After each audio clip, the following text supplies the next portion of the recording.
Good evening, good evening, good evening, everyone. Rahul, विकास, रुद्र, पीयूष, राहुल, अलीना, विकी, रौनक, नैना, ओम, डॉली, मुस्कान, Jyotish, Mayak, Mahak, Keshav, Harsh, Sachin, Nishchal. Good evening everyone. Prateek, good evening. Ankit, good evening. बहुत बढ़िया. हम लोग last class basics of corporate accounting में shares के बारे में पढ़ रहे थे, शेयर कैपिटल के बारे में पढ़ रहे थे, sources of financing of a company के बारे में पढ़ रहे थे. एक बार फटाफट शॉर्ट रिवीजन करवाता हूं एंड रिवीजन करने के बाद आज हम लोग अपनी जर्नी में आगे बढ़ेंगे और अपना फर्स्ट चैप्टर जो है उस फर्स्ट चैप्टर में एंटर करेंगे. अभी जो मैंने शेयर कैपिटल के बारे में क्या बात की थी वो एक बार रिवाइज करा रहा हूं सो दैट आपको सारी चीजें याद आ जाए. सबसे पहले मैंने स्टार्ट किया, एक कंपनी बिजनेस करने के लिए बनाई गई है. अगर एक कंपनी बिजनेस करने के लिए बनाई गई है तो हम जानते हैं बिजनेस करने के लिए पैसा चाहिए. तो एक कंपनी अगर उसको पैसा चाहिए तो वो पैसा किस तरीके से प्रोक्योर करेगी, सोर्सेज ऑफ फाइनेंस क्या होंगे, पैसे वो कहां से उठाएगी. कंपनी पैसे उठा सकती है दो तरीके से, जैसे नॉर्मल कोई भी बिजनेस उठा सकता है, कैपिटल का, दूसरा लोन का. अगर कंपनी कैपिटल के रूप का पैसा उठाना चाहती है तो कंपनी उसके लिए एक इंस्ट्रूमेंट इश्यू करती है to the investor known as shares. Share दो टाइप के होते हैं कंपनी में, इक्विटी शेयर्स, प्रेफरेंस शेयर्स. अगर कंपनी लोन के रूप का पैसा उठाना चाहती है तो कन्वेंशनल लोन जो कंपनी बैंक से ले सकती है, एनबीएफसी से ले सकती है, अपने रिलेटेड पार्टी से ले सकती है, वो लोन उठा सकती है. अगर कंपनी को थोड़ा मास लोगों से, बहुत सारे लोगों से पैसा उठाना है तो company debentures, commercial paper, certificate of deposits, public deposit, इस तरीके से भी कंपनी पैसा उठा सकती है. तो ये दो तरीके का सोर्स ऑफ फाइनेंसिंग था, एक कैपिटल यानी ओन फंड्स और एक लोन फंड्स. ये दो तरीके फाइनेंसिंग कंपनी उठा सकती है. तो इन पूरी फाइनेंसिंग में दो इंपॉर्टेंट वर्ड मेरे सामने आए, एक शेयर्स और एक डिबेंचर्स. शेयर्स में मैंने स्टार्ट किया, कंपनी अगर किसी इन्वेस्टर से पैसा लेती है in the form of capital, उसको हम लोग शेयर इश्यू करते हैं, शेयर्स इश्यू करके उससे पैसा लेते हैं. क्योंकि कंपनी का capital is divided into number of indivisible units known as shares, इसीलिए कंपनी के कैपिटल को शेयर कैपिटल बोला जाता है, शेयर कैपिटल बोला जाता है. ये शेयर कैपिटल बहुत सारे छोटे शेयर्स में बटा रहता है of a denomination, that denomination is known as face value of shares. अगर रिलायंस इंडस्ट्रीज का शेयर कैपिटल देखोगे तो हो सकता है आपको दिखे 3 करोड़ इक्विटी शेयर, 10 रुपए वाले, 30 करोड़ का कैपिटल. तो टोटल कैपिटल 30 करोड़ का है, जिसमें 10 रुपए के 3 करोड़ शेयर्स बटे हुए हैं जो हमने इन्वेस्टर्स को इश्यू कर रखे हैं. शेयर दो प्रकार के होते हैं, एक होता है इक्विटी शेयर कैपिटल, एक होता है प्रेफरेंस शेयर्स. प्रेफरेंस शेयर ऐसे शेयर्स हैं जिसके होल्डर्स के पास 3 प्रेफरेंशियल राइट्स होती है, 3 प्रेफरेंशियल राइट्स. पहला, इन शेयर के होल्डर्स को डिविडेंड जो मिलेगा, डिविडेंड प्रॉफिट जो डिस्ट्रीब्यूट होगा, वो डिविडेंड मिलेगा at a fix rate before any dividend is paid to the equity share holders of the company. दूसरा, अगर कंपनी कोई कारण से वाइंडिंग अप में जाता है, कंपनी बंद हो रहा है, तो जब एसेट्स बेच के लाइबिलिटी को चुकाया जाएगा तो सबसे पहले आउटसाइड लाइबिलिटी को चुकाया जाएगा. आउटसाइड लाइबिलिटी को चुकाने के बाद जब ओनर्स को पैसा बांटने की बात आएगी तो पहले पैसा प्रेफरेंस शेयर होल्डर को मिलेगा, फिर उनका पेमेंट पूरा होने के बाद पैसा इक्विटी शेयर होल्डर्स को मिलेगा. तो इनका प्रायोरिटी है in receiving the money at the time of winding up. और तीसरा, थर्ड, ये प्रेफरेंस शेयर होल्डर्स जो होते हैं, इनके प्रेफरेंस शेयर्स का फिक्स्ड मैच्योरिटी होता है as per Indian companies act. Companies act का सेक्शन 55 बोलता है कोई भी कंपनी प्रेफरेंस शेयर इश्यू करेगी तो उसका मैक्सिमम मैच्योरिटी होगा 20 ईयर्स, एक फिक्स्ड मैच्योरिटी होगा. और वो मैच्योरिटी आने पर कंपनी को अपने प्रेफरेंस शेयर होल्डर को उनका पैसा वापस करना होगा जैसा कंपनी ने वादा किया था eight the time of issue. ये 3 खूबी जिन शेयर्स में होती है वो शेयर्स प्रेफरेंस शेयर्स होते हैं.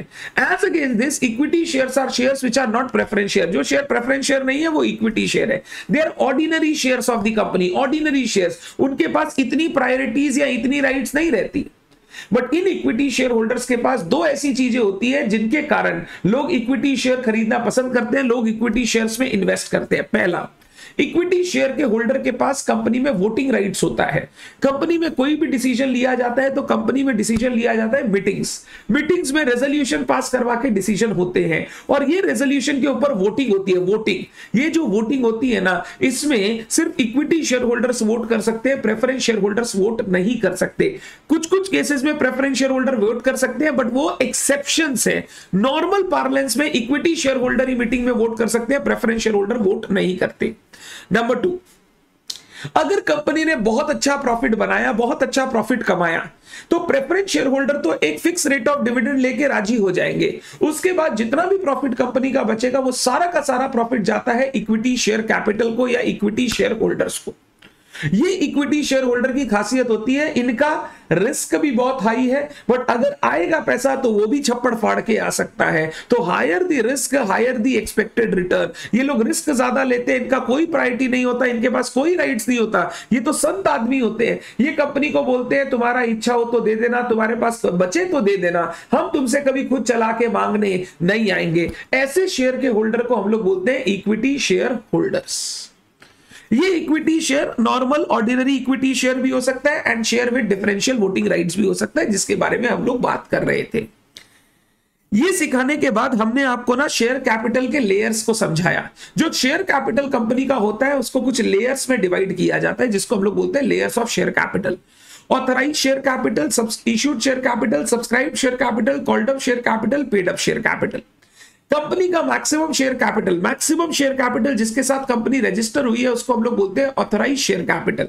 ये मैक्सिमम नंबर ऑफ शेयर्स है जो कंपनी कोई भी टाइम इशू कर सकती है। इससे ज्यादा शेयर्स कभी भी कंपनी इशू नहीं कर सकती, कभी भी इशू नहीं कर सकती। ऑथराइज शेयर कैपिटल कंपनी के मेमोरेंडम ऑफ एसोसिएशन में कैपिटल क्लॉज में बताया हुआ रहता है। इसको हम लोग रजिस्टर्ड शेयर कैपिटल या नॉमिनल शेयर कैपिटल भी बोलते हैं। रजिस्टर्ड शेयर कैपिटल या नॉमिनल शेयर कैपिटल।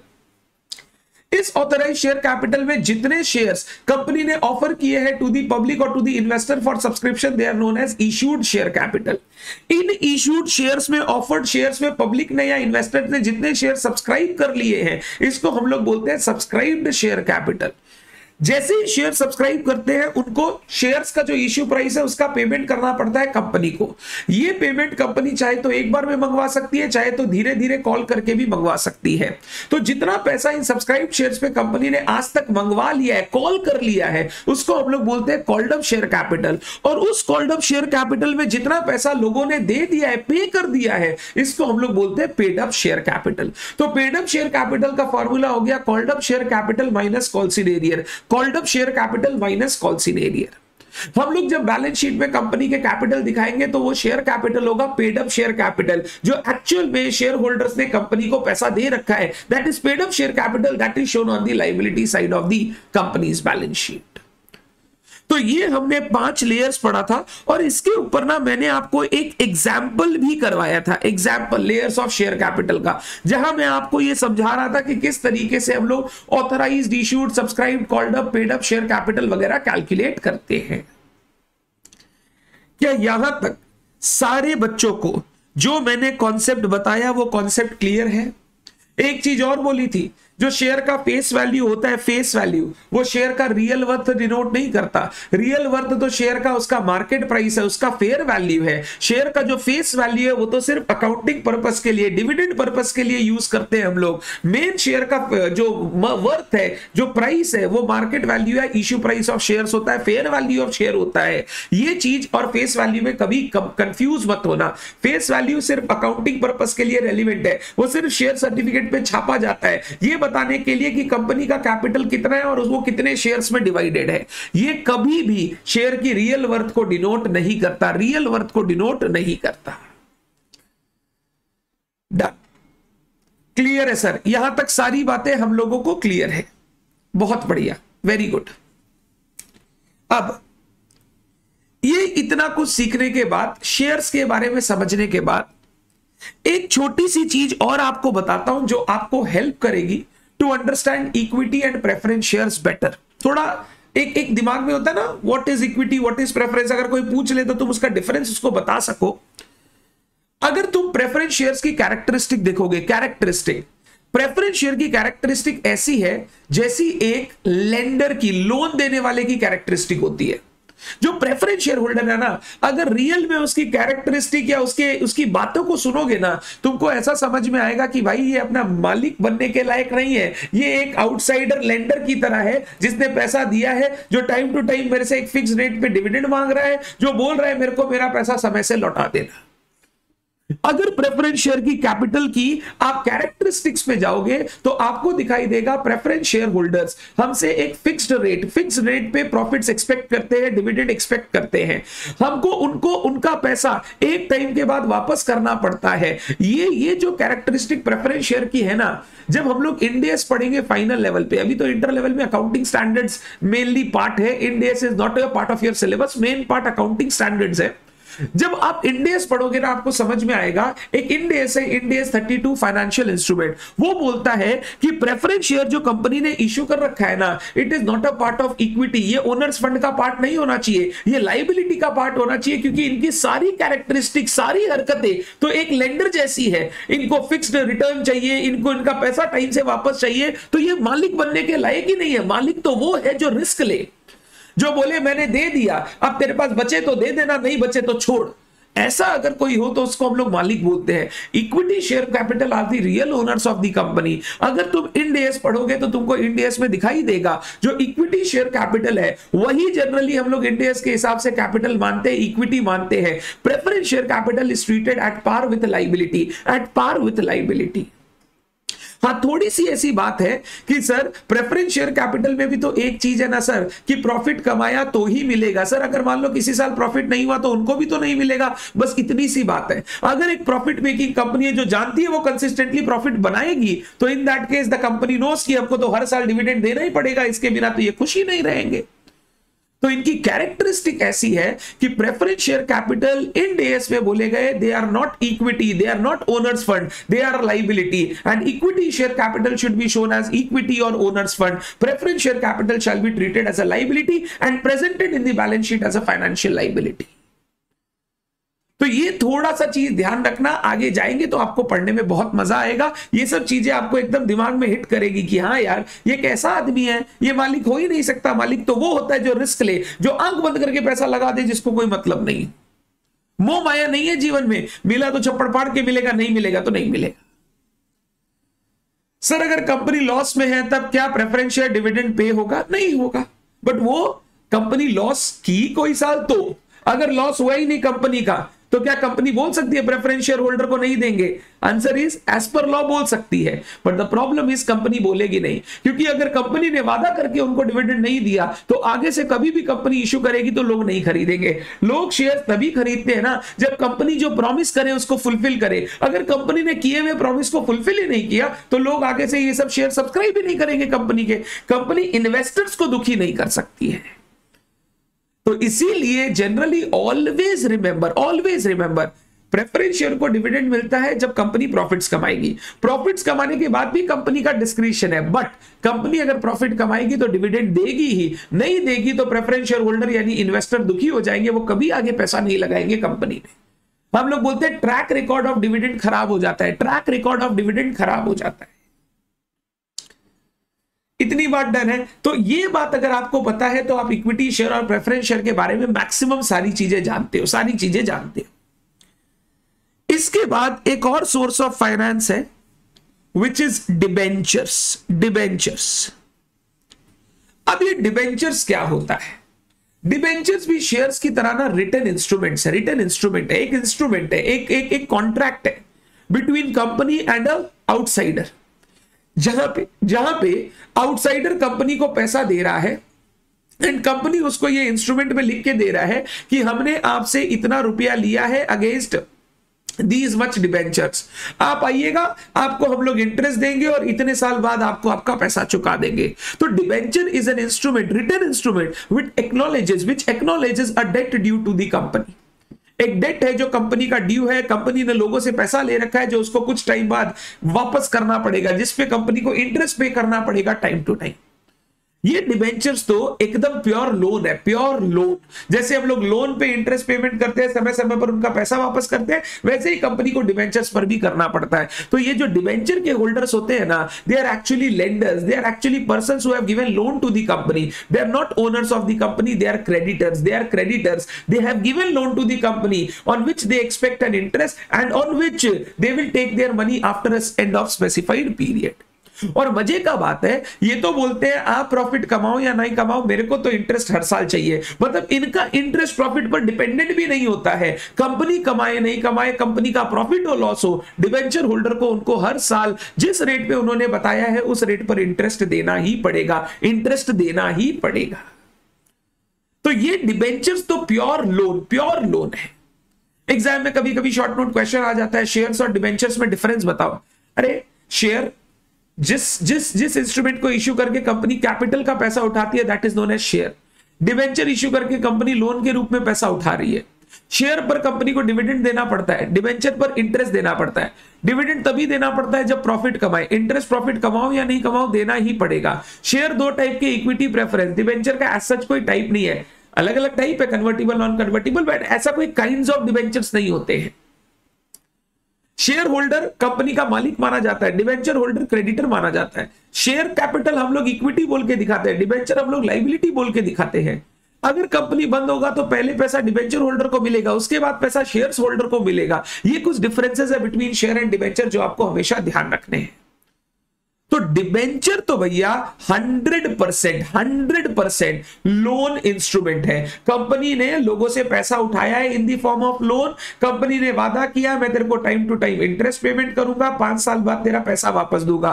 वो बोला भैया लिखित में दे दो, तो कंपनी ने डिबेंचर लिखा, लिख कर वो सर्टिफिकेट उसको दे दिया, बोला 5 साल बाद लेके आना, अपना पैसा ले जाना और टाइम टू टाइम इंटरेस्ट मैं तुम्हारे अकाउंट में क्रेडिट करते रहूंगा। प्योर लोन, इसको हम लोग बोलते हैं डिबेंचर्स, इसको हम लोग बोलते हैं डिबेंचर्स। तो सर कंपनी को शेयर इश्यू करना चाहिए या डिबेंचर इश्यू करना चाहिए, सब कुछ डिपेंड करता है। आप लोग एक सब्जेक्ट पढ़ेंगे फाइनेंशियल मैनेजमेंट। फाइनेंशियल मैनेजमेंट में आप सीखेंगे कि कंपनी को कौन सा सोर्स से पैसा उठाना चाहिए, जिस सोर्स का कॉस्ट कम हो, जिस सोर्स से पैसा उठाने से ओवरऑल रिस्क ना बढ़े, जिस सोर्स से पैसा उठाने से ओवरऑल कॉस्ट ऑफ कैपिटल मेरा कम हो, हम लोग उस सोर्स से पैसा उठाते हैं। तो ये कंपनी का डिस्क्रिप्शन है, वो शेयर इश्यू करके पैसा उठाना चाहती है, डिबेंचर शेयर इश्यू करेगी तो इक्विटी इश्यू करे या प्रेफरेंस, सबके अपने अपने एडवांटेज डिसएडवांटेज है, जिसको देखकर company shares and debentures issue करती है। तो सिर्फ डिबेंचर होल्डर को दिया हुआ कंपनी का डिबेंचर होल्डर को दिया हुआ इंटरेस्ट कंपनी का एक्सपेंस है? आंसर इज यस, क्योंकि कमाओ नहीं कमाओ देना ही पड़ेगा। जबकि शेयर होल्डर को दिया हुआ डिविडेंड एक एप्रोप्रिएशन है, क्योंकि कमाएंगे तो ही देना पड़ेगा, नहीं कमाएंगे तो देने का दरकार नहीं है।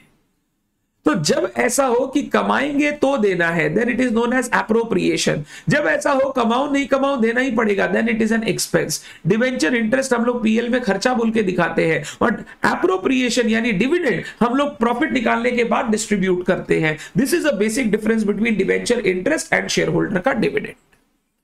शेयर होल्डर का डिविडेंड कंपनी अपनी डिस्क्रिप्शन देती है, उसका इच्छा है कि नहीं है, बट डिवेंचर होल्डर को इंटरेस्ट देना ही पड़ेगा, वहां आपका कोई डिस्क्रिप्शन नहीं चलेगा। आपने वादा किया, you will have to pay interest as agreed with the debenture holders. हमारा एक पूरा चैप्टर है डिवेंचर को इश्यू का, डिवेंचर के इंटरेस्ट का, डिवेंचर के रिडेम्पशन का, पूरा एक चैप्टर है जिसमें हम लोग इस चीज को पूरा खोल के पढ़ेंगे। भैया डिवेंचर्स होता क्या है, उसकी अकाउंटिंग करते कैसे है, इसको हम लोग बोलते हैं डिवेंचर्स। लिखिए मेरे साथ,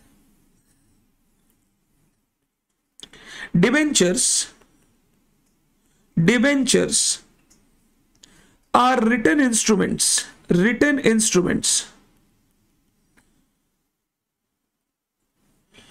which acknowledges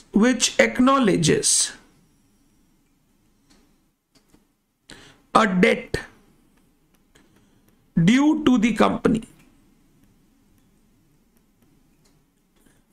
which acknowledges a debt due to the company. Debenture is an acknowledgement of debt. हाँ भाई मैंने तेरे से लोन लिया, उसका acknowledgement है, उसका written proof है, full stop. Number B,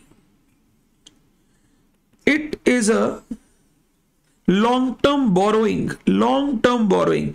Generally shares debenture long term sources of finance है। हम लोग पैसा उठाते हैं 5 साल 10 साल के लिए, एक आधा साल 2 साल 6 महीने के लिए पैसा शेयर डिवेंचर से नहीं उठाते। उसके लिए हमारे पास लोन की फैसिलिटी है, ओवरड्राफ्ट की फैसिलिटी है, कमर्शियल पेपर की फैसिलिटी है। शेयर डिवेंचर इश्यू करने में जितने सारे रूल्स रेगुलेशंस है, अगर लॉन्ग टर्म पैसा उठाना है तो ही ये इश्यू करते हैं। हम लोग कभी भी शॉर्ट टर्म के लिए पैसा शेयर डिवेंचर से नहीं उठाते। It is a long term borrowing for the company. Number C, the holder of debentures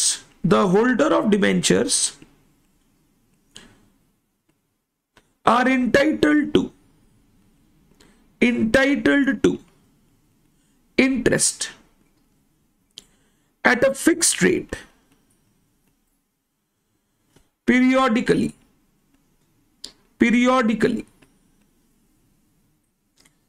full stop. They are entitled to receive back the amount invested by them in the company at the end of specified period.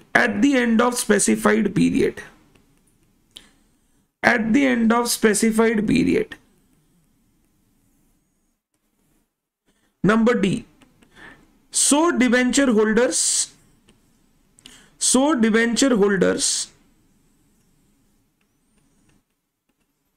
are creditors for a company and not owners. मालिक तो वो होता है जो खुले मन से पैसे लगा दे, जिसके मन में कोई आशा नहीं है।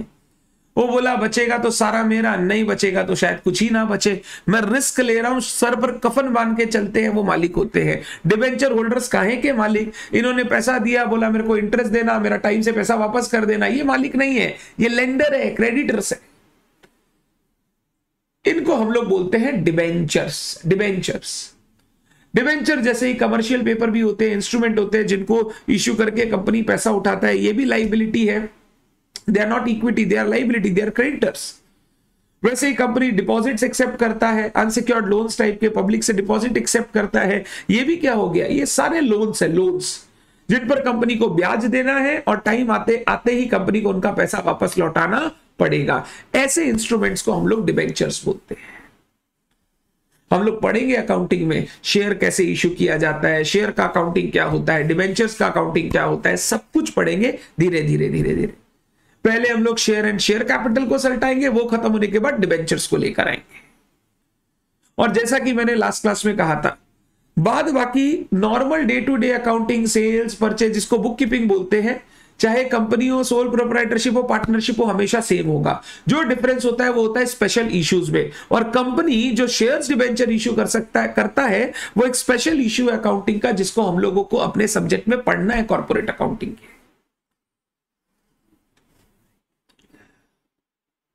Is it clear to all of you? Any student, any doubt? अगर एग्जाम में मान लो क्वेश्चन आ गया, write differences between shares and debentures, क्या आप लिख पाएंगे?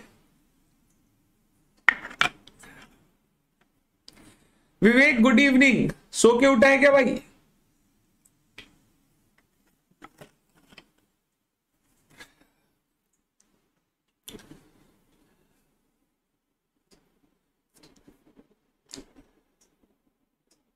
वेरी गुड, क्लियर है सर, डन। तो इतना बेसिक ज्ञान के साथ हम लोग अपने कॉर्पोरेट अकाउंटिंग, कंपनी अकाउंट्स बोल लो, उस सब्जेक्ट को स्टार्ट कर सकते हैं। सबसे इंपॉर्टेंट बात जो मैं चाहता हूं एकदम दिमाग में डाल के रख लो कि sir book keeping wise day to day transaction की अकाउंटिंग के लिए, चाहे सोल प्रोप्राइटरशिप हो, चाहे पार्टनरशिप हो, चाहे कंपनी हो, सब में सब कुछ सेम होता है। What differs is special cases like shares की अकाउंटिंग, डिबेंचर्स की accounting, preparation of financial statement as per companies act, जो मैं आपको इस सब्जेक्ट में पढ़ाने जा रहा हूं। तो अगर कोई बोल दे कंपनी ने माल बेचा, इसकी एंट्री करके दिखाओ, तो बोलना, वो सोचना मत सर यार सर ने तो पढ़ाई नहीं, कंपनी माल बेचेगा तो क्या होगा। अरे कंपनी माल बेचो या प्रोपराइटर माल बेचो, माल बेचने का एंट्री कैश या डेटर टू सेल्स ही होगा, वो कोई एंटिटी वाइज चेंज नहीं होता है, वो सेम रहता है हमेशा। Done. This completes my basic knowledge which I wanted to give to you related to corporate accounting. बाद बाकी सारी बेसिक नॉलेज, जर्नल, लेजर वगैरह हमने फाइनेंशियल अकाउंटिंग में डिस्कस कर रखी है। किसी बच्चे को ऐसा लगता है ना कि इसका अकाउंट्स बहुत कमजोर है और उसने फाइनेंशियल अकाउंटिंग नहीं पढ़ रखा है मेरे से, तो जरूर वो बेसिक्स वीडियो देखिए। वो 10-12 basics video, 9-10 basics video will always help you to control your accounting subject. वो आपको हमेशा हेल्प करेंगे कि अकाउंटिंग सब्जेक्ट की जो बेसिक बातें उनमें आपका कभी गलती ना। अब हम लोग जाएंगे हमारे कॉर्पोरेट अकाउंटिंग के सिलेबस के फर्स्ट चैप्टर में। First chapter, the chapter is issue and forfeiture of shares. Issue and forfeiture of shares. मैं सिर्फ पूछ रहा हूं, क्या ये चैप्टर आपने क्लास 12 में पढ़ रखा है? मैंने सुना है क्लास 12 के सिलेबस में कंपनी अकाउंट्स है, जहां पे शेयर्स की अकाउंटिंग आपको सिखाई जाती है। क्या ये चैप्टर आपने क्लास 12 में पढ़ रखा है? बिल्कुल पढ़ रखा है सर, बिल्कुल। तो अगर 12 में पढ़ रखा है तो ज्यादा प्रॉब्लम तुमको होनी नहीं। एक इजी सा बच्चे सा चैप्टर है, डिस्कशन करते चले जाएंगे, अकाउंटिंग सीखते चले जाएंगे, क्वेश्चंस बनाते चले जाएंगे और आपको पता ही नहीं चलेगा कि इतना सा इजी सा चैप्टर कब खत्म हो गया। आइए हम लोग कुछ शेयर इश्यू से रिलेटेड बेसिक कॉन्सेप्ट डिस्कस करते हुए इस चैप्टर के अंदर एंटर करते हैं। रौनक बोल रहा है सुना सुना लग रहा है। क्या जग सुना सुना लग रहा है तुमको? क्यों जग सुना सुना लग रहा है? क्या हो गया रौनक तुम्हारे साथ? किसने दे दिया तुम्हें धोखा? मेरा फेवरेट पार्ट है सर, बिल्कुल, बहुत बढ़िया। और हम लोग पढ़ने के बाद तुम्हारा ये बेस्ट पार्ट हो जाएगा। तुमको ऐसा लगेगा अब तो ये रोम रोम में बस गया है। डिवेंचर इश्यू भी सीखे थे, हम लोग भी सीखेंगे, करेंगे।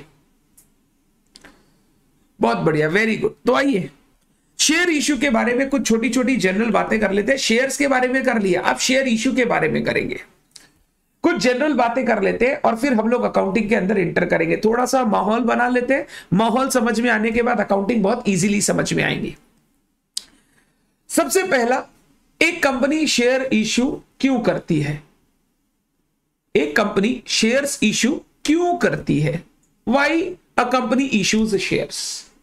तो सर आपने बताया था बेसिक्स में, अगर कंपनी को सर बिजनेस चलाने के लिए पैसे चाहिए, पैसे, तो वो पैसे अगर कंपनी को चाहिए तो कंपनी शेयर इश्यू करके पैसा उठा सकती है। तो सर शेयर इश्यू करके कंपनी अपने बिजनेस में पैसा लेकर आती है ताकि वो बिजनेस कर सके। It is a source of finance for the company and a long term source of finance, जो पैसा उठाने के बाद कंपनी 10, 15, 20 साल अपने पास रखता है। ऐसा नहीं उठाया 6 महीने में वापस कर दिया।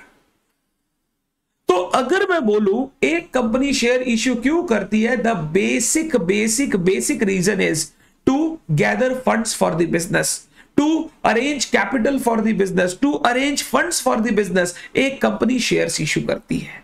बट ये शेयर इश्यू करने का एक इकलौता कारण नहीं है।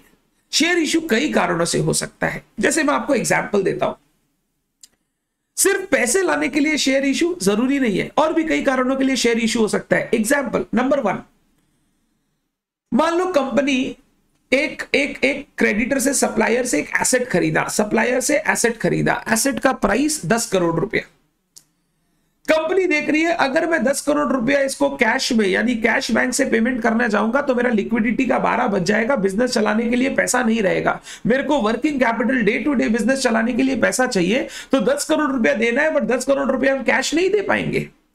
मैंने बात की सप्लायर से, मैंने उसको बोला सर ये जो 10 करोड़ रुपया का मशीन है हमको खरीदना है। बोला बिल्कुल सर खरीदिए, आइए, कोई प्रॉब्लम नहीं है, बट सर हम पैसा ना पूरा का पूरा आपको लिक्विड कैश में नहीं दे सकते। सर आप 3 करोड़ कैश में ले लो, 7 करोड़ के हम अपनी कंपनी के शेयर्स आपको इश्यू कर देंगे, कंपनी के शेयर्स आपको इश्यू कर देंगे। इसको हम लोग बोलते हैं shares issued for non cash consideration, जहां पे कंपनी का शेयर इश्यू करने का objective is not to raise funds for the business but to procure an asset, to purchase an asset. तो कंपनी एक एसेट परचेज करने के लिए जो कंसिडरेशन है वो शेयर इश्यू करके दे रही है, ये भी शेयर इश्यू करने का एक कारण हो सकता है।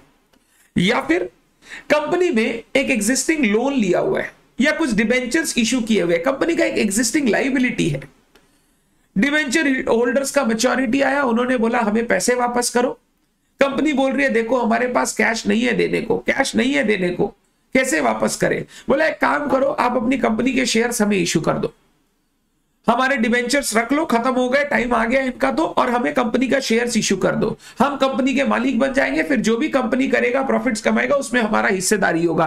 कंपनी बोला चलो ठीक है, हमारे पास देने के लिए पैसा नहीं है और पैसा देंगे तो लिक्विडिटी पर बहुत इफेक्ट होगा, एक काम करो आप इक्विटी शेयर्स ले लो, ये शेयर्स आपके पास रहेंगे, आप कंपनी के मालिक हो गए। तो कंपनी शेयर्स इश्यू कर सकती है for payment of its existing obligation, कोई एग्जिस्टिंग ऑब्लिगेशन को चुकाने के लिए भी शेयर्स इश्यू किया जा सकता है। और क्या कारण हो सकता है सर?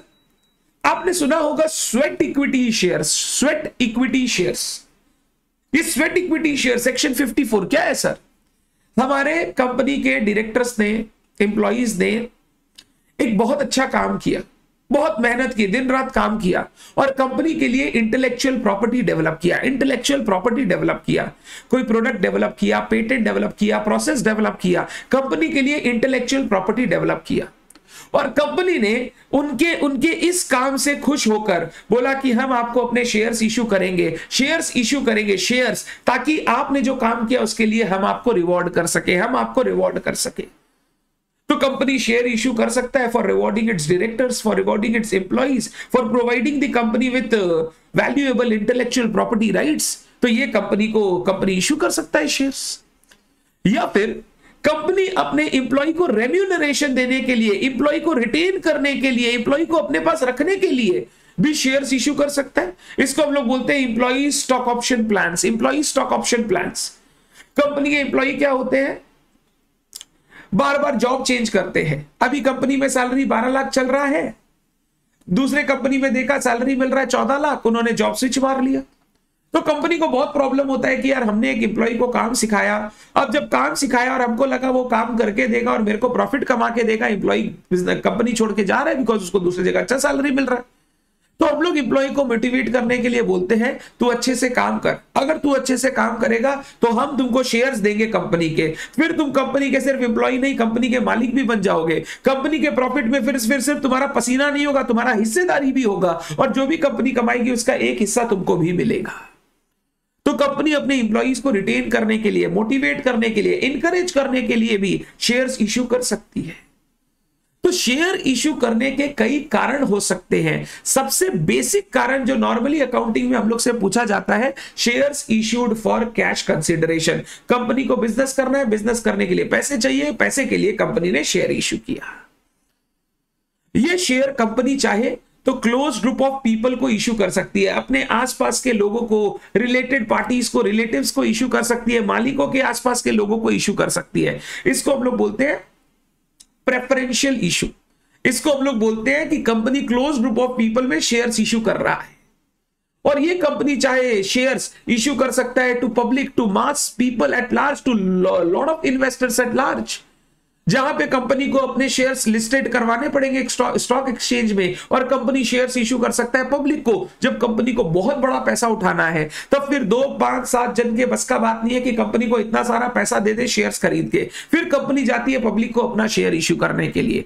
अगर कंपनी को थोड़ा बहुत पैसा उठाना है तो company close group of people में मालिकों को शेयर इश्यू करके, उनके घर वालों को शेयर इश्यू करके, उनको दोस्तों को शेयर इश्यू करके कंपनी पैसा उठा लेती है।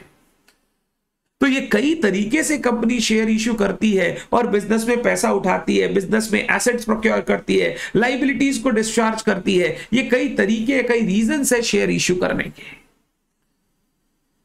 तो सबसे पहला पॉइंट, एक कंपनी शेयर्स इश्यू क्यों करती है? Number 1, to obtain funds for the business, to obtain funds for the business.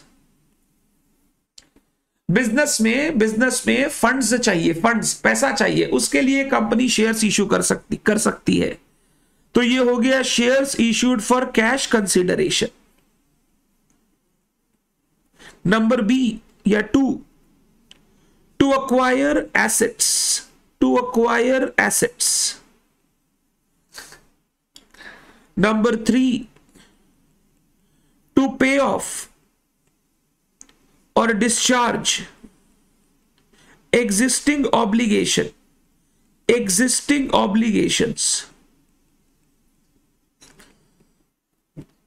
Number 4, sweat equity shares issued to directors, employees for providing intellectual properties to the company, intellectual property rights to the company.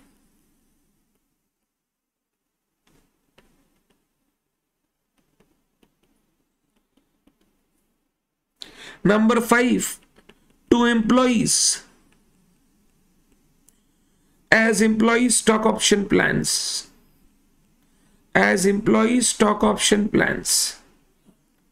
Stock is the other name of shares. Stock is the other name of shares. Stock market, share market. तो stock एक word है जो shares के लिए use किया जाता है. Generally India में कम होता है, बाहर ज्यादा होता है, बट इंडिया में भी कई लोग स्टॉक बोल के वर्ड यूज करते हैं फॉर शेयर्स.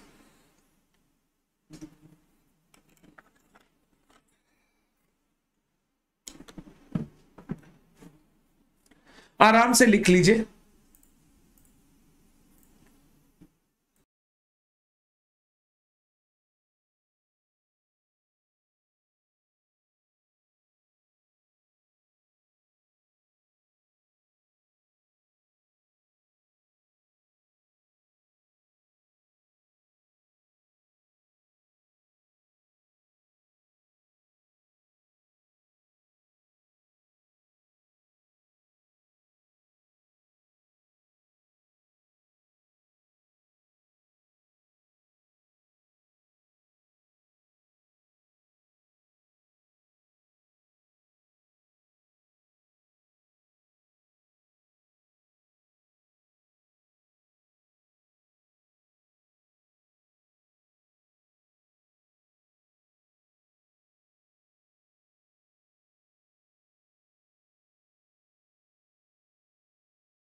डन डरा डन.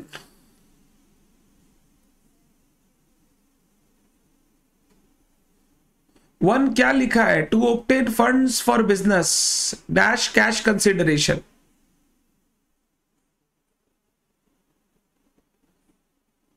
डन. अब कंपनी जब भी शेयर्स इश्यू करती है, हम लोग नॉर्मली फर्स्ट पार्ट में जो पढ़ाई करेंगे वो पढ़ाई करेंगे shares issued for cash consideration. यानी कंपनी ने बिजनेस में पैसा लाने के लिए, पैसा उठाने के लिए शेयर्स इश्यू किया है. चाहे प्रेफरेंशियल इश्यू हो क्लोज ग्रुप ऑफ पीपल को, चाहे पब्लिक इश्यू हो. जनरली हम लोग अकाउंटिंग पब्लिक इश्यू के तरह से पढ़ते हैं, उसमें अपने आप ये छोटे मोटे इश्यूज कवर हो जाते हैं. जब भी कंपनी शेयर इश्यू करेगी इन्वेस्टर को, कंपनी को शेयर का इश्यू प्राइस सेट करना पड़ता है. Issue price is actually the worth of the share. कि एक शेयर इश्यू करेंगे तो आपको उससे सामने वाले से कितना रुपया मिलना चाहिए उसके लिए. यानी एक शेयर के लिए सामने वाला आपको कितना पेमेंट करेगा, कितना रुपया देगा, that is known as issue price of shares.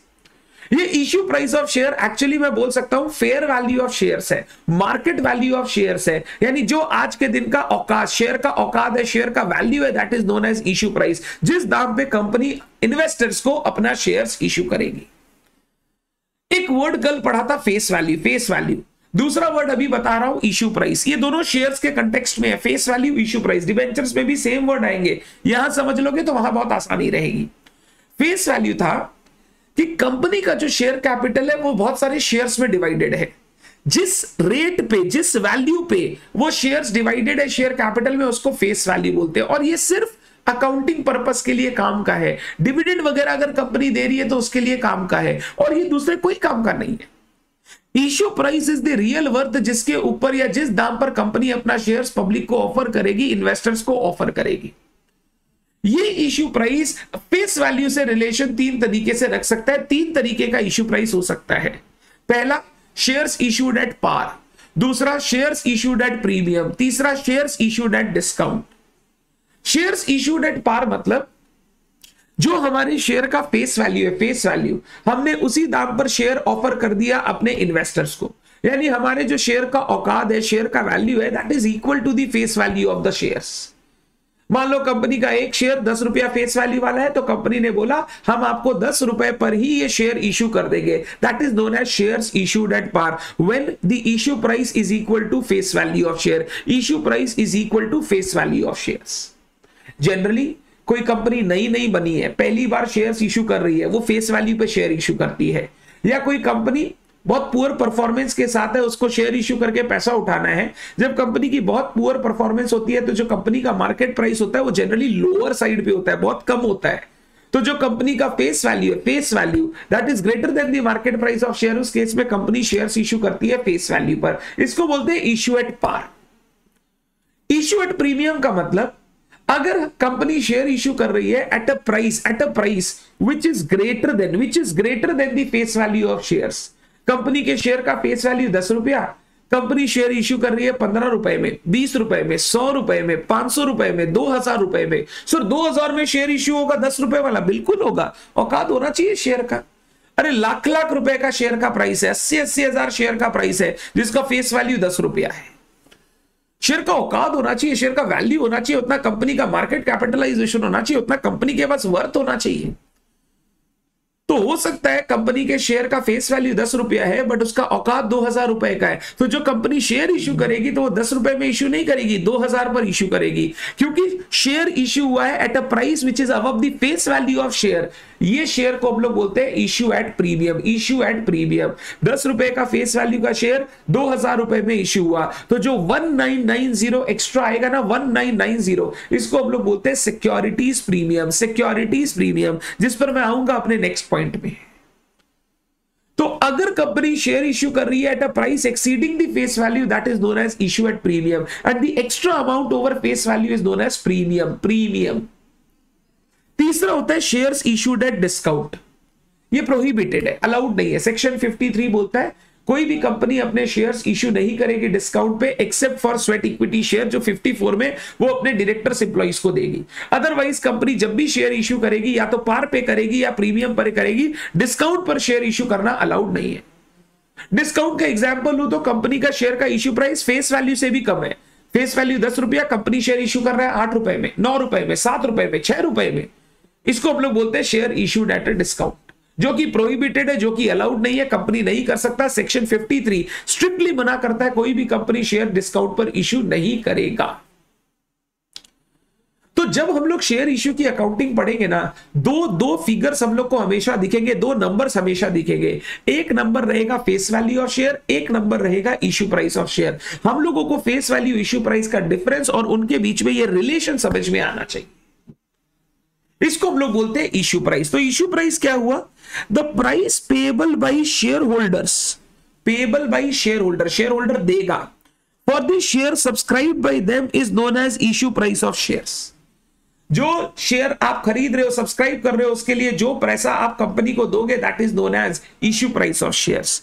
It is the price at which company offers it shares for subscription. ये वो दाम है जिस दाम पे कंपनी अपना शेयर ऑफर कर रहा है, इन्वेस्टर को दे रहा है कि भैया इतना रुपया दो, शेयर ले जाओ. ये शेयर का फेयर वैल्यू, शेयर का मार्केट वैल्यू, शेयर का रियल वर्थ है. तो generally issue price is the real worth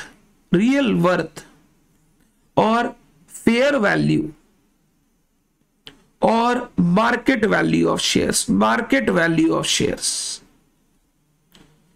जो कंपनी के शेयर का वैल्यू है उतना ना तुमसे रुपया लेगा जब वो अपना शेयर्स तुमको देगा, तो इसको हम लोग इश्यू प्राइस बोलते हैं.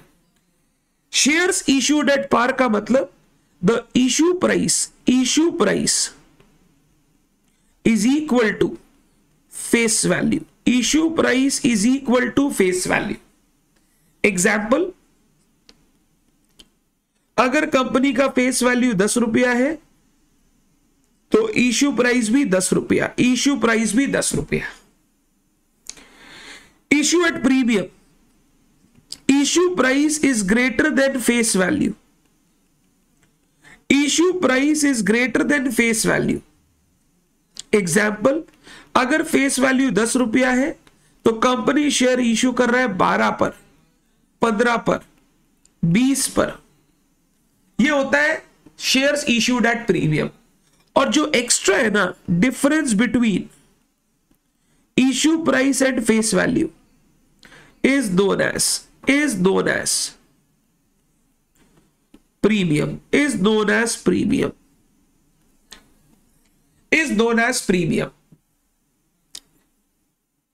तीसरा, shares issued at a discount if issue price is less than face value. Example, अगर फेस वैल्यू है 10 रुपया, कंपनी शेयर इश्यू कर रहा है 8 पर, 9 पर, etcetera. This is prohibited as per section 53. Except for sweat equity shares. और एक रीजन है, अगर कंपनी का रिकंस्ट्रक्शन हो रहा है तो फिर कंपनी शेयर्स डिस्काउंट पर इश्यू कर सकती है, बट जनरली वो आपके काम का नहीं. मेन आपके काम का ये है कि अगर company sweat equity shares offer कर रही है अपने डायरेक्टर्स को, एम्प्लॉइज को, वो डिस्काउंट पर इश्यू हो सकता है, क्योंकि वो कंपनी को इंटेलेक्चुअल प्रॉपर्टी राइट दिया है, तो हो सकता है कंपनी खुश होकर फ्री में ही शेयर्स दे दे. अदरवाइज शेयर्स डिस्काउंट पर इश्यू करना अलाउड नहीं है. आराम से लिख लो, कोई डाउट है पूछो.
सर डिस्काउंट पर इश्यू करना क्यों मना है? ऐसा होगा कि कंपनी का गुडविल खराब होगा या अदर रीजन है?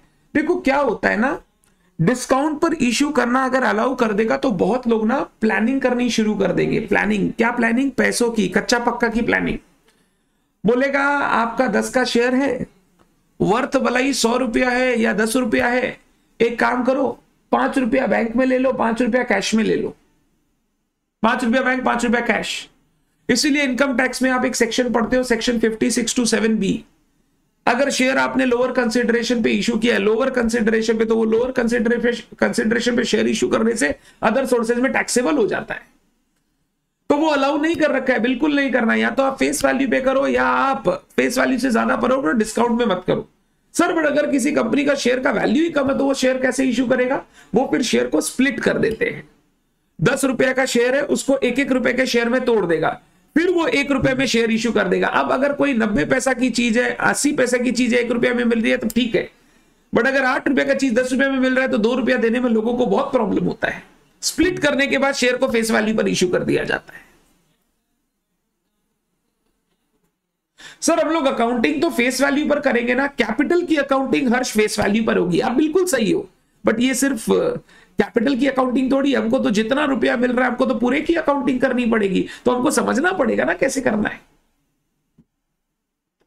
बिल्कुल सृष्टि, IFOS में था 56 to 7B, करेक्ट हो आप एकदम, बहुत बढ़िया। डन डन डन, इतना बात आपको समझ में आया।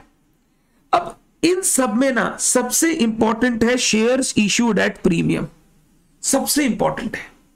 जैसे हर्ष ने बोला सर हम लोग जब शेयर इश्यू की अकाउंटिंग पढ़ेंगे, शेयर इश्यू किया तो कंपनी में कैपिटल आया। सर आपने बोला था कैपिटल की अकाउंटिंग हमेशा फेस वैल्यू पर होगी, बिल्कुल। तो सर अगर कंपनी शेयर फेस वैल्यू पे इश्यू कर रहा है तो जो पैसा आया कैपिटल बोल के रिकॉर्ड कर लेंगे। बट अगर सर फेस वैल्यू से ज्यादा पर शेयर इश्यू हो रहा है तो सर उस एक्स्ट्रा पैसा का करना क्या है? एक्स्ट्रा जो वैल्यू आ रहा है, वो पैसा आया तो बैंक अकाउंट डेबिट कर दूंगा, क्रेडिट किसको करूंगा? कहां डालूंगा वो पैसा? क्या सर मैं उसको कैपिटल बोल के लिख दूं? Not allowed. कैपिटल तो हमेशा फेस वैल्यू पे अकाउंट फॉर होगा। तो सर जो वो एक्स्ट्रा पैसा आ रहा है फेस वैल्यू से ज्यादा, उसका अकाउंटिंग कैसे होगा? उसके लिए बना सेक्शन 52 जो बात करता है सिक्योरिटीज प्रीमियम की, it is one of the important discussion जो आपको पता होना चाहिए, जिसका थ्योरी क्वेश्चन एग्जाम में आ सकता है, ऑब्जेक्टिव क्वेश्चन एग्जाम में आ सकता है, और प्रैक्टिकल क्वेश्चन में तो ये आएगा ही। अगर शेयर इश्यू का क्वेश्चन आया तो बिना सिक्योरिटीज प्रीमियम के नहीं आ सकता, कंपनीज एक्ट का सेक्शन 52 बनाया गया। 52 बोला गया अगर कोई कंपनी अपना शेयर इश्यू कर रहा है at a price exceeding the face value, कोई कंपनी शेयर इश्यू कर रहा है, सिर्फ शेयर नहीं बोला गया, शेयर सिक्योरिटीज डिबेंचर भी इश्यू करेगा और अबव फेस वैल्यू, तो उसका भी यही करना है। बट फॉर द टाइमिंग अगर कोई कंपनी अपना शेयर्स इश्यू कर रहा है at a price above face value, तो जो फेस वैल्यू से ऊपर का अमाउंट है ना, फेस वैल्यू से ऊपर का, वो सारा का सारा amount will be credited to a reserve, जिसका नाम होगा सिक्योरिटीज प्रीमियम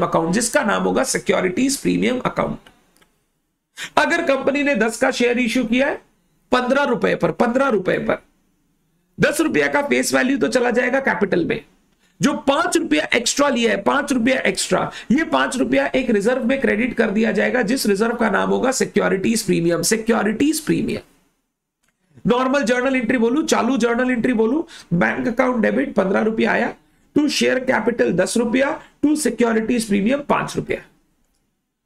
मैंने बोला कि तुम इसको सिक्योरिटीज प्रीमियम को रिजर्व में क्यों डाल रहे हो इस पैसे को? Why it's not a liability? बोला तुमको जो पैसा मिला है वो पैसा ऐसा थोड़ी है वापस ही करना पड़ेगा। अगर तुमने 10 का शेयर 15 पे इश्यू किया तो कल 15 रुपया ही वापस करना पड़ेगा। Answer is no. बोला ये लायबिलिटी नहीं है, ये इक्विटी है, कंपनी का कोई ऑब्लिगेशन नहीं है ऐसे वापस करने का कि ये पैसा आया तो वापस देना ही पड़ेगा। सर डिबेंचर से आया तो हो सकता है कंपनी बोले इश्यू करेंगे प्रीमियम पर बट रिडीम करेंगे पार पर, जरूरी नहीं है वैसा वापस करने का। जो ये सिक्योरिटीज प्रीमियम आया इसको बोला गया एक रिजर्व बोल के आप क्रेडिट करो, जिसका नाम होगा सिक्योरिटीज प्रीमियम। हमने बोला हमने रिजर्व बोल के क्रेडिट कर दिया, अब क्या? बोला जो पैसा बिजनेस में आया आपको जहां लगाना है लगाइए, जहां यूज करना है वहां यूज कीजिए, और जो रिजर्व आपने, प्रॉफिट आपने क्रेडिट किया, जो रिजर्व आपने बनाया, वो रिजर्व आप कुछ स्पेसिफिक काम के लिए यूज कर सकते हैं, जो कंपनीज एक्ट का सेक्शन 52 हम लोगों को बताया। तो बोला जो भी आप शेयर इश्यू करोगे at a price exceeding the face value, वो फेस वैल्यू से ऊपर का जो एक्स्ट्रा अमाउंट है that will be transfer to a reserve called securities premium. और ये सिक्योरिटीज प्रीमियम का प्रॉफिट आप कुछ कामों के लिए यूज कर सकते हो, कुछ चीजों के लिए यूज कर सकते हो, जो हम लोगों को सेक्शन 52 बताया, सेक्शन 52 बताया। और ये जो भी सिक्योरिटीज प्रीमियम हम लोग क्रेडिट कर रहे हैं, जब हम लोग कंपनी की बैलेंस शीट बनाएंगे वहां पे एक हेड होगा रिजर्व्स एंड सरप्लस, उस रिजर्व्स एंड सरप्लस के अंदर हम लोग उस सिक्योरिटीज प्रीमियम को दिखाएंगे, उस सिक्योरिटीज प्रीमियम को दिखाएंगे। इसको हम लोग बोलते हैं सिक्योरिटीज प्रीमियम। अब मान लें कंपनी 10 रुपए का शेयर इश्यू कर रही है 2000 पे। सर क्या अलाउड है? बिल्कुल अलाउड है, कोई मना ही नहीं है। प्रीमियम कितना लेना है लो, बस तुम्हारा औकात होना चाहिए, तुम्हारे शेयर का वर्थ होना चाहिए उतना। अगर शेयर का वर्थ 100 रुपए का है, बोल रहे हो 2000 लेंगे, कोई खरीदेगा ही नहीं शेयर। तो शेयर का वर्थ तो होना चाहिए, औकात तो होना चाहिए। तो 10 का शेयर है, कंपनी बोला हम 2000 पे इश्यू करेंगे, 1990 जो फेस वैल्यू से ज्यादा ले रहे हैं 1990, दैट इज सिक्योरिटीज प्रीमियम। तो ये 1990 आपको क्रेडिट करना पड़ेगा to a reserve, to a profit called securities premium account. ये कैपिटल प्रॉफिट है, ये रेवेन्यू प्रॉफिट नहीं है, ये बिजनेस करके कमाया हुआ प्रॉफिट नहीं है, ये मालिकों से पैसा आया है। और ये मालिकों से आया हुआ पैसा जो प्रॉफिट है वो एक कैपिटल प्रॉफिट है, उसको सिक्योरिटीज प्रीमियम अकाउंट में दिखाएंगे। और ये सिक्योरिटीज प्रीमियम हम लोग बैलेंस शीट में दिखाएंगे under the head reserve surplus, under the head reserve surplus. एक बार सिक्योरिटीज प्रीमियम का प्रॉफिट आपने रिकॉर्ड किया, उसको कुछ कामों के लिए यूज कर सकते हैं, जो आपको सेक्शन 52 बताएगा, जो आपको सेक्शन 52 बताएगा। पहले क्या होता है सिक्योरिटीज प्रीमियम, ये बात समझ में आया? तो बोला when a company issues it's securities eight a price more than face value. Securities मतलब शेयर्स, डिबेंचर्स, अगर इश्यू कर रहा है at a price more than the face value, it is said to be issued at a premium. It is said to be issued at a premium.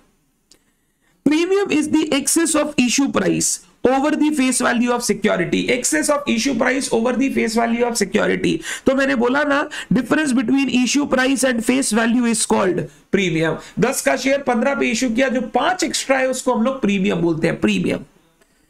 When shares are issued at premium, the premium amount is credited to a separate account called securities premium account. जब भी premium आप collect कर रहे हो, जो premium आपके पास आएगा वो सारा का सारा आप क्रेडिट करोगे एक प्रॉफिट बोल के, जिसका नाम होगा securities premium account. Because it is not a part of share capital, it is not a part of share capital. Share capital तो सिर्फ फेस वैल्यू पर आता है। Rather it represents a gain of capital nature to the company, gain of capital nature to the company. Securities premium account is shown under the heading reserves and surplus. However, reserve surplus is shown as a shareholder fund in the balance sheet as per schedule 2, schedule 3 हम लोग इस पर बात करेंगे। Company की balance sheet का first part होता है इक्विटी, इक्विटी में होता है share holders fund, share holder fund में होता है शेयर कैपिटल और रिजर्व सरप्लस। तो रिजर्व सरप्लस में सिक्योरिटीज प्रीमियम दिखाते हैं, which is in turn a part of share holders fund, share holders fund. ये हो गया सिक्योरिटीज प्रीमियम के बारे में बेसिक ज्ञान। What is securities premium? इसके ऊपर शॉर्ट नोट, इसके ऊपर ऑब्जेक्टिव क्वेश्चन, इसके ऊपर प्रैक्टिकल क्वेश्चन, कुछ भी पूछा जा सकता है। It is very very very important. अब तो जब हमने एंट्री की, हमने एंट्री पास की bank account debit to equity share capital to securities premium. जो पैसा आया, पैसा, वो पैसा तो हम कोई भी काम के लिए यूज कर सकते हैं। हमने शेयर इश्यू करके पैसा उठाया, इसको बिजनेस में लगा दो, एसेट खरीदना है, स्टॉक खरीदना है, डेटर्स को पैसा, क्रेडिटर्स को पैसा चुकाना है, कोई भी तुमको काम करना है, तुम बिजनेस में इस पैसे को खुलेआम यूज करो, कोई मनाही नहीं है। जो शेयर कैपिटल है वो बैलेंस शीट में जाके शेयर कैपिटल बोल के बैठ जाएगा। जिस दिन कंपनी का वाइंडिंग अप होगा उस दिन इस कैपिटल का रीपेमेंट होगा, उससे पहले कोई बात नहीं करेंगे। If it is an equity share, if it is a preference share, timely repay करना पड़ेगा। और जो सिक्योरिटीज प्रीमियम है वो मैंने रिजर्व में एक प्रॉफिट बोल के दिखा दिया। अब ये जो प्रॉफिट है ना, प्रॉफिट, ये प्रॉफिट को कैसे यूज किया जा सकता है, किन किन काम के लिए हम यूटिलाइज कर सकते हैं, वो सेक्शन 52 हम लोगों को अलग से बताया, वो सेक्शन 52 हम लोगों को अलग से बताया। As per section 52 of the Companies Act, securities premium account may be used by the company for company अपने securities premium के प्रॉफिट को इन 5 चीजों के लिए यूज कर सकता है, 5 चीजों के लिए यूज कर सकता है। ये 5 चीज अगर आपको याद रखना है, हम लोग बोलते हैं बीपी डीबीपी, बीपी डीबीपी, दादाजी का डबल बीपी, दादाजी का डबल बीपी, बीपीडीबीपी, शॉर्ट में लिख रहा हूं, आप मत लिखना। बी स्टैंड्स फॉर, अगर कोई कंपनी बोनस शेयर्स इशू करना चाहती है तो वो सिक्योरिटीज प्रीमियम के प्रॉफिट्स को यूज कर सकती है। बोनस शेयर क्या होता है? कंपनी अपने प्रॉफिट्स को कैपिटल में कन्वर्ट करती है, प्रॉफिट से शेयर्स इशू करती है फ्री में टू दी शेयर होल्डर्स। तो जो प्रॉफिट से शेयर्स इशू करेगी उस प्रॉफिट में एक प्रॉफिट सिक्योरिटीज प्रीमियम भी हो सकता है। P stands for writing of preliminary expenses of the company, अगर कंपनी का कोई प्रिलिमिनरी एक्सपेंस था, कंपनी को कोई बनाने का खर्चा लगा था, उस प्रिलिमिनरी एक्सपेंस को राइट ऑफ किया जा सकता है, उस खर्चे को राइट ऑफ किया जा सकता है थ्रू दिस प्रॉफिट, किया जा सकता है। D stands for writing of discounts and expenses on issue of shares debentures, अगर कंपनी ने कोई शेयर्स डिबेंचर इशू किया है और वो शेयर्स डिबेंचर इशू करने में कोई खर्चा लगा, कोई डिस्काउंट दिया, सिक्योरिटीज प्रीमियम को यूज करके उस लॉस को, उस डिस्काउंट को, उस खर्चे को आप राइट ऑफ कर सकते हो, राइट ऑफ कर सकते हो। ये कैपिटल प्रॉफिट है, वो एक कैपिटल लॉस है, कैपिटल प्रॉफिट से कैपिटल लॉस राइट ऑफ किया जा सकता है। P stands for writing of premium on redemption of preference shares and debentures, अगर कंपनी अपने प्रेफरेंस शेयर्स, अपने डिबेंचर्स को प्रीमियम पे रिडीम करेगी तो उस प्रीमियम के लॉस को राइट ऑफ किया जा सकता है using securities premium. Premium on redemption का मतलब फ्यूचर में कंपनी ने बोला 100 रुपए का डिबेंचर है, हम आपको 102 पे रिडीम करेंगे, जो 2 रुपए एक्स्ट्रा दे रही है। इशू करते टाइम प्रीमियम अगर होता है तो पैसा मिलता है, प्रॉफिट है। रिडेम्पशन के टाइम अगर प्रीमियम पे कर रहे हो तो पैसा देना पड़ेगा, लॉस है। उस लॉस को राइट ऑफ करने के लिए हम लोग सिक्योरिटीज प्रीमियम को यूज कर सकते हैं। मालिकों से पैसा आया था, अब मालिकों को पैसा वापस कर रहे हैं, तो उसमें वापस में अगर कुछ ज्यादा वापस कर रहे हैं तो उस लॉस को सिक्योरिटीज प्रीमियम से राइट ऑफ कर सकते हैं। और लास्ट, अगर कंपनी अपने शेयर्स बाईबैक कर रही है और उस बाईबैक में कंपनी को प्रॉफिट्स की जरूरत है कोई काम के लिए, तो कंपनी सिक्योरिटीज प्रीमियम के प्रॉफिट्स को यूज कर सकती है, कंपनी सिक्योरिटीज प्रीमियम के प्रॉफिट्स को यूज कर सकती है। तो टोटल 5 चीज के लिए हम सिक्योरिटीज प्रीमियम के प्रॉफिट के बैलेंस को यूज कर सकते हैं। BPDBP, BPDBP bonus issue, B for buyback, P for preliminary expense, P for premium on redemption of preference share debenture, D for discounts and expenses on issue of shares and debenture। ये 5 चीज के लिए use किया जा सकता है securities premium का profit. अब एक क्वेश्चन पूछ रहा हूं, बताओ सिक्योरिटीज प्रीमियम के आए हुए पैसे को हम कितनी जगह पर यूज कर सकते हैं? सिक्योरिटीज प्रीमियम से आए गए पैसे को हम किन किन जगह पर यूज कर सकते हैं, कितनी जगह पर यूज कर सकते हैं? सिर्फ नंबर्स में बताओ। सिक्योरिटीज प्रीमियम से आए हुए पैसे को हम लोग कितनी जगह पर यूज कर सकते हैं?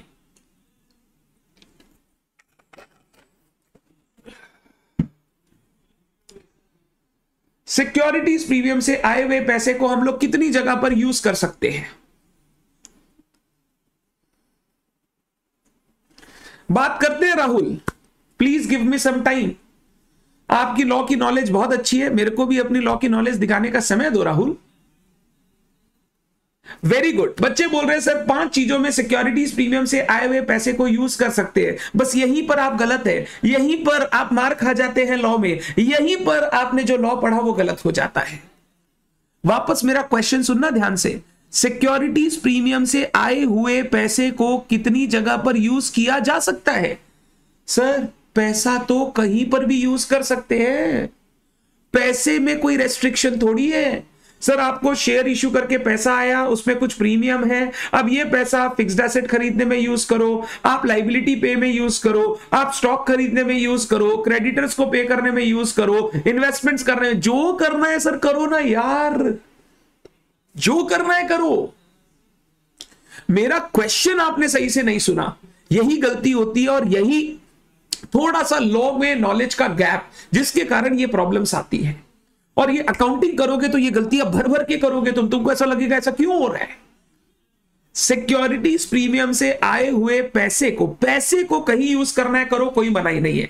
बट वो जो प्रॉफिट हमने दिखाया, क्रेडिट किया, जो प्रॉफिट का बैलेंस दिखाया, वो प्रॉफिट का बैलेंस 5 जगह पर यूज हो सकता है, 5 प्लेसेस पर यूज हो सकता है, which is BP, DBP, bonus, buyback, preliminary expense, preference share, preference shares का प्रीमियम ऑन रिडेम्पशन, डिबेंचर्स का premium on redemption, and discount और expenses on issue of share, debenture को राइट ऑफ करने के लिए भी प्रीमियम के प्रॉफिट को यूज किया जा सकता है, सिक्योरिटीज प्रीमियम के प्रॉफिट को यूज किया जा सकता है।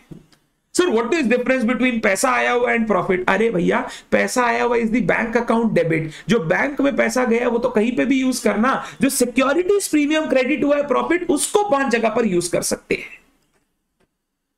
पहले बता, इतना चीज दिमाग में गया? सर बिल्कुल गया। अब देख क्या बोला, सेक्शन 52 आगे बोला कि अगर कोई कंपनी को नोट, अगर कोई कंपनी सेक्शन 133 के अंतर्गत फॉलो कर रही है accounting standards, follows accounting standards, अगर कोई कंपनी है जो सेक्शन 133 के अंदर फॉलो कर रही है अकाउंटिंग स्टैंडर्ड्स, वो कंपनी कैनॉट यूज, लिखना नहीं है एक बार, सिक्योरिटीज प्रीमियम का प्रॉफिट फॉर 2 पीस।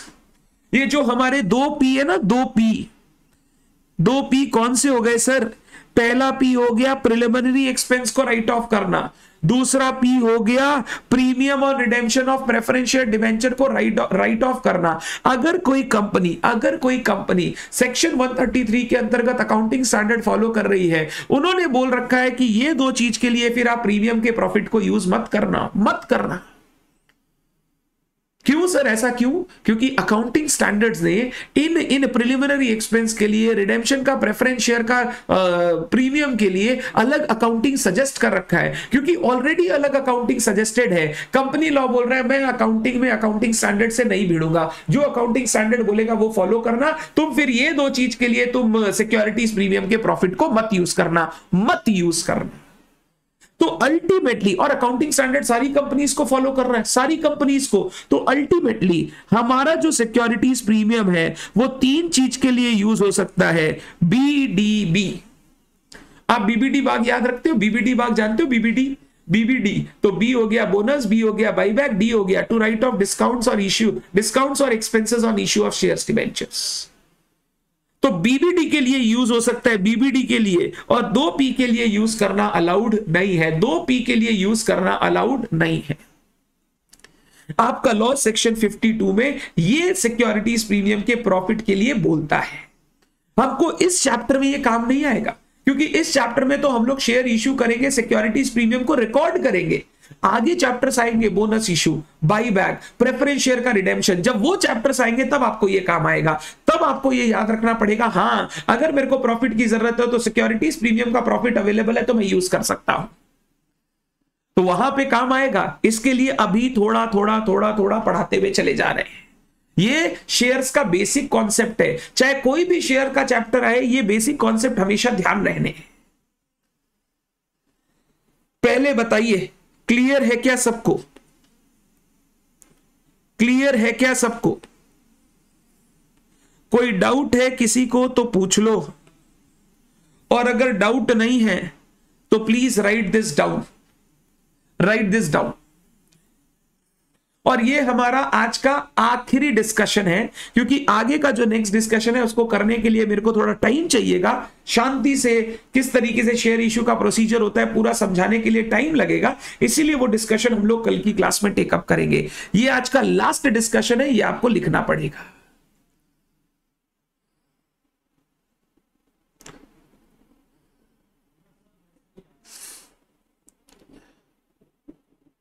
रौनक, कोई भी ट्रांजैक्शन अकाउंटिंग में आप जानते हो ना, दो चीज को इफेक्ट करता है, डेबिट क्रेडिट। तो सिक्योरिटीज प्रीमियम का पहला इफेक्ट है पैसा आया, दूसरा इफेक्ट है वो प्रॉफिट है। तो पैसा आया वो कहीं पे भी लगा लो, प्रॉफिट सिक्योरिटीज प्रीमियम का जो बैलेंस है वो ये चीज पे यूज हो सकता है। आप बिल्कुल सही बोल रहे हो, please right this down.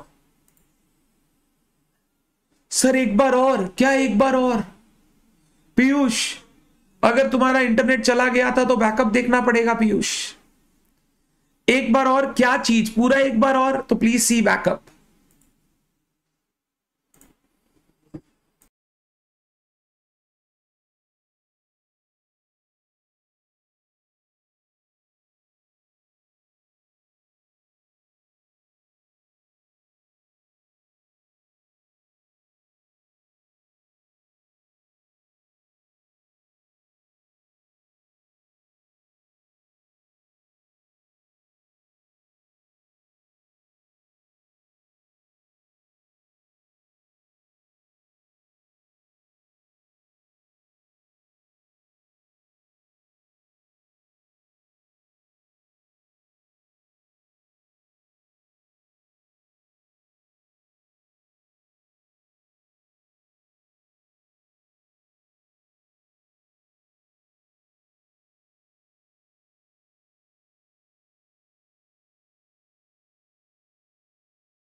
Piyush, section 133 simple ये बोलता है कि हर कंपनी जब भी अपने अकाउंटिंग करेगी, फाइनेंशियल स्टेटमेंट्स बनाएगी, उनको अकाउंटिंग स्टैंडर्ड्स फॉलो करने हैं।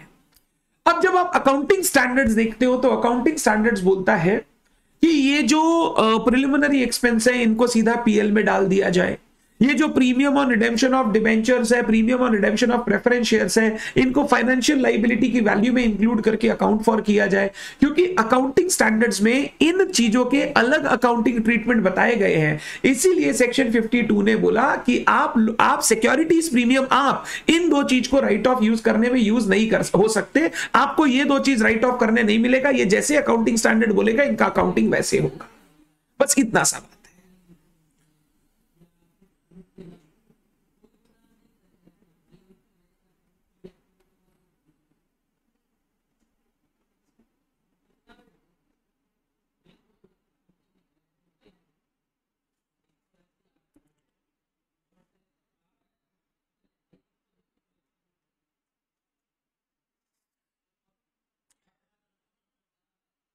डन डन डन डन,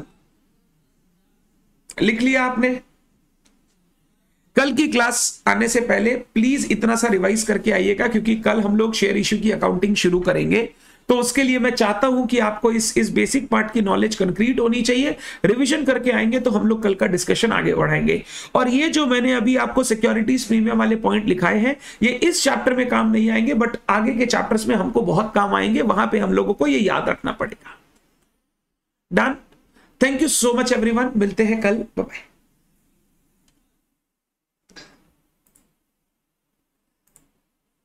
और एक चीज और, जो आप लोग बोल रहे थे कि सर गाइडेंस वीडियो बनाओ एग्जाम से रिलेटेड, तो मैंने एक वीडियो बना के आपके लिए डाल दिया है।